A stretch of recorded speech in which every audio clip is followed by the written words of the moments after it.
आणि आता बातमी आहे सलीम कुत्ता पार्टी प्रकरणी। सलीम कुत्ता पार्टी प्रकरणी आता राजकीय वर्तुळात आरोप प्रत्यारोपाचं सत्र पाहावयास मिळतं। उद्धव गटाकडून टीका केली जाते, त्याचबरोबर भाजपाकडून टीका केली जाते। यालाच आता राजकीय वळण आलेलं पाहायला मिळतं। व्यंकटेश मोरेंकडून पार्टीचं आयोजन करण्यात आलं असल्याचा दावा संजय राऊत यांनी केलेला आहे।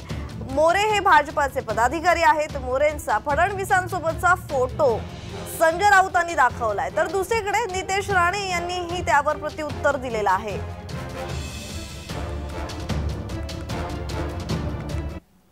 ती जी काय पार्टी सो कॉल पार्टी आहे ती भारतीय जनता पक्षाच्या पदाधिकाऱ्यांना आयोजित केली होती, बरोबर ना?